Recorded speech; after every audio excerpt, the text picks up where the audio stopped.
때문에 이렇게 속썩이실 일이 없었겠죠. 또 위원장한테 전화를 받으려고 돼 있는데 수사에 방해가 된다고 생각하지 않고요?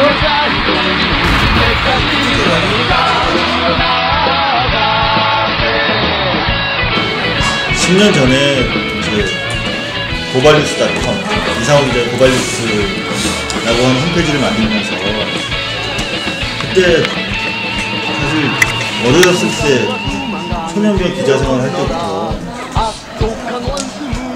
너무 많은 사람을 구속시켰거든요. 그리고 너무 많은 사람을 다친 걸 봤고, 근데 내가 도대체 이 기자직을 왜 하는 건지 되게 회의가 됐더라고요. 그래서 내가 그 홈페이지에도 담아놓은 얘기지만 내 국민의 산물이에요. 그러니까 고발은 사람에 대한 증오가 아니라 사회에 대한 사랑입니다.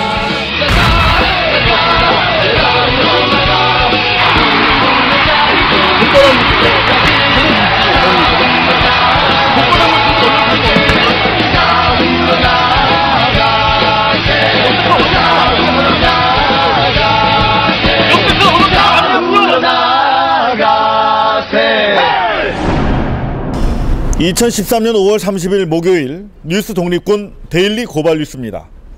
생방송 시스템이 갖춰질 때까지 저희 고발뉴스 홈페이지와 팟캐스트, 유튜브 그리고 케이블 RTV를 통해 찾아뵙도록 하겠습니다. 이 프로그램은 3,326분의 고발뉴스 정기 구독 후원자 제공입니다. 아저씨, 내가 아니까 이거 끄라고. 죄인 아니니까. 예?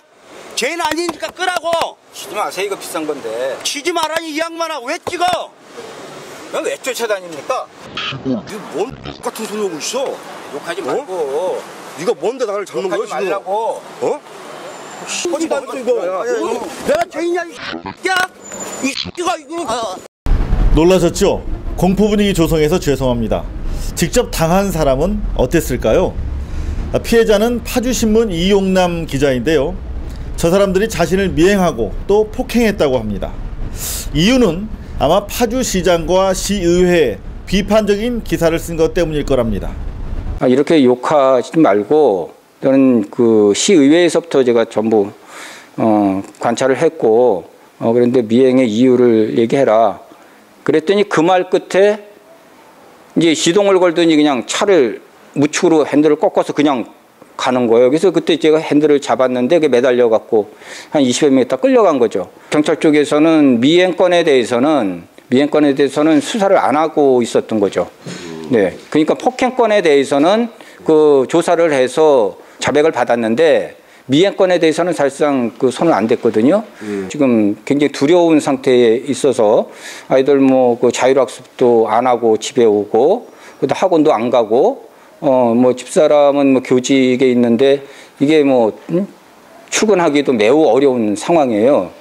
그러니까 제가 견디지 못하는 여러의 이 고통보다 가족이 그러니까 그런 생각을 많이 좀 왜 내가 미행을 당해야 되고 폭행을 당해야 되는가. 기자들이 들고 일어나고 시민들이 지켜줘야 할 사안인데 너무도 조용하지요. 긴 말하지 않겠습니다. 피해자 이용남 씨는 2002년 중학생 효순이, 미선이가 미군 장갑차에 치여 죽임을 당했을 때 현장에 가장 먼저 달려가 알린 헌신적인 현장 기자입니다. 나는 CU의 노예였다. 이런 말을 남기고 최근 자살한 편의점주가 계시죠. CU에서만 벌써 한 분, 두 분, 세 분째인데요. 그동안 CU는 자살이라고 쓰면 고소하겠다 이렇게 언론에 으름장을 놓았고요. 뒤로는 사망진단서까지 자살이 마치 아닌 것처럼 위조하는 치밀함을 보이기도 했는데요. 여론에 밀려서 오늘 공개 사과를 한 CU. 그런데 오너이자 회장인 홍석조 씨를 빼돌리는 꼼꼼함 마지막까지 잊지 않았습니다.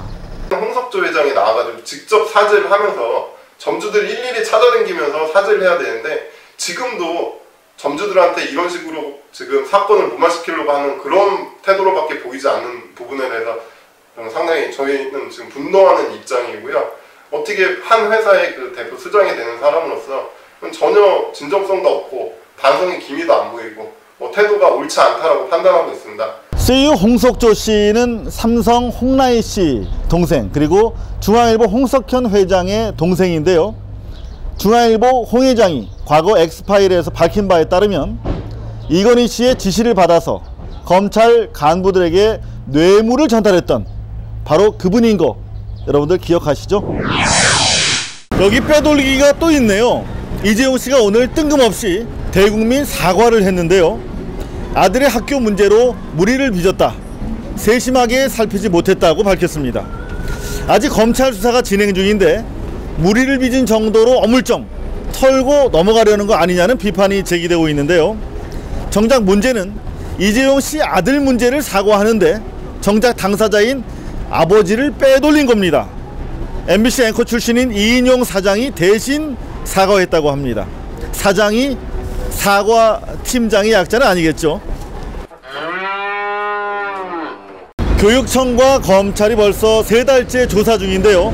아직도 핵심 사안, 즉 이재용 씨 아들이 남의 아들을 떨어뜨리고 부정 입학한 것인지 아니면 단순 의혹에 불과한 것인지 정식으로 확인을 안 해주고 있습니다. 단순 의혹이라고 밀어붙이고 있는 삼성, 그러면서 의혹과 무관하다면서 제적이 아닌 사퇴서를 제출한 것으로 드러났는데요. 이번엔 해외 쪽으로 학교를 알아봤다고 합니다.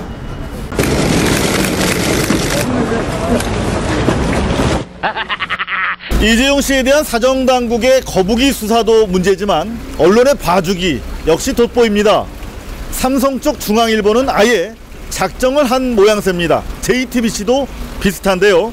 지난 일주일간 이재용 아들 부정 입학 사건은 3번 정도 단순 언급하는 데 그친 반면에 재산 다툼 상대방이죠, CJ에 대해서는 그쪽 역시 아직 의혹 단계임에도 불구하고 일면 톱을 포함해서 3개면을 할애했습니다. 그야말로 융단 폭격을 가하고 있는 것으로 나타났습니다. 아무래도 바로 이분 때문에 쌓인 화가 아직 풀리지 않은 것 같습니다. 최근에 건희가 언니에 같은 말을 하는 것을 듣고 몹시 당황했습니다. 앞으로 삼성을 누가 끌고 나갈 건지 걱정이 됩니다. 건희는 현재까지 형제지간에 불화만 가중시켜왔고 늘 자기 욕심만 챙겨왔습니다. 한 푼도 안 주겠다는 그런 탐욕이 이 소송을 초래한 겁니다. 5.18 광주 민주화운동 당시에 북한군 특수부대가 개입했다 하는 주장을 방송해서 논란을 빚었죠. TV조선 장성민의 시사탱크와 채널A 김광현의 탕탕평평에 대한 방송통신심의위원회의 특위가 열렸습니다. 고발뉴스 취재팀이 다녀왔는데요.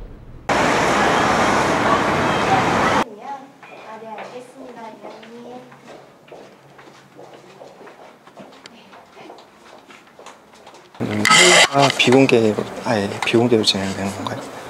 시의회는 비공개에 대한 기준이 없습니다. 그거는 이제 위원회 이름으로 의결이 되는 거라 공개되는 게 당연한데 저분들 입장에서 이제 자문을 받고 그냥 자기 의견 자문으로 하러 오신 거잖아요.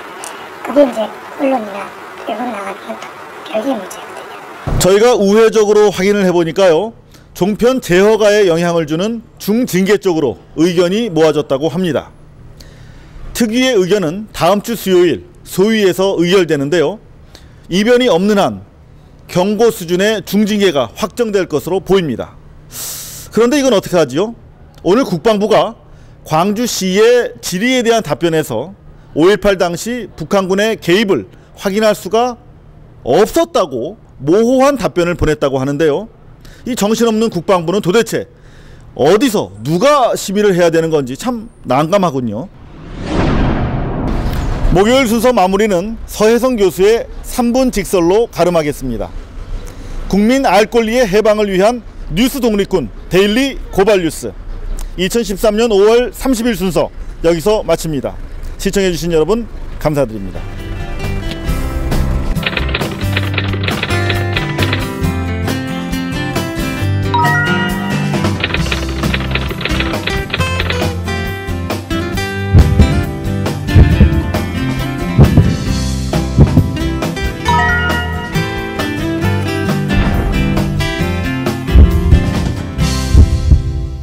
직설입니다.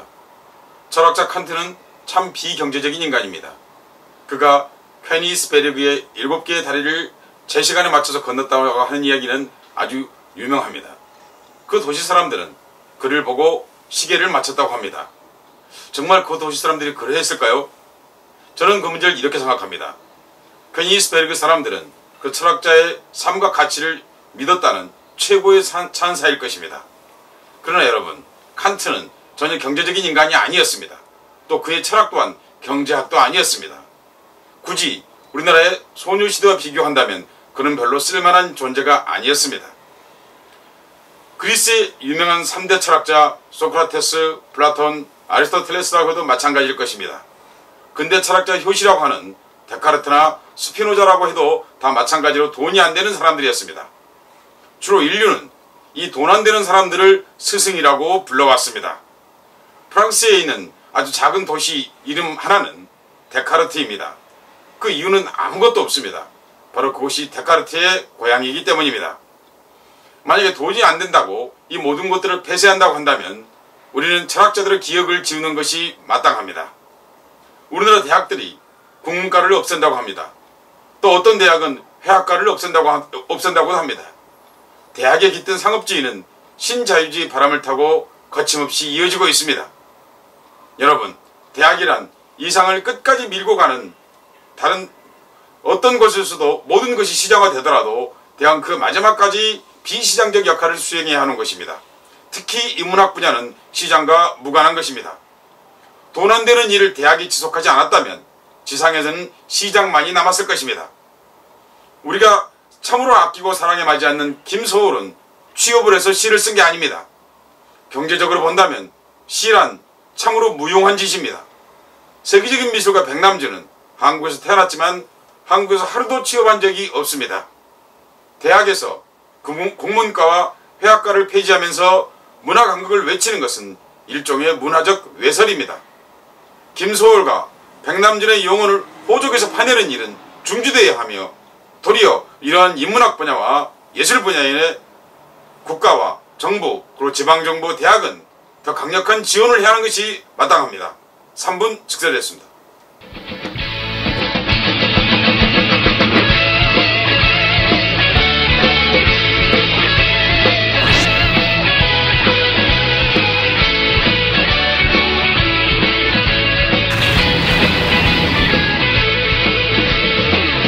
한국 국민 꿈의 백만 용사야.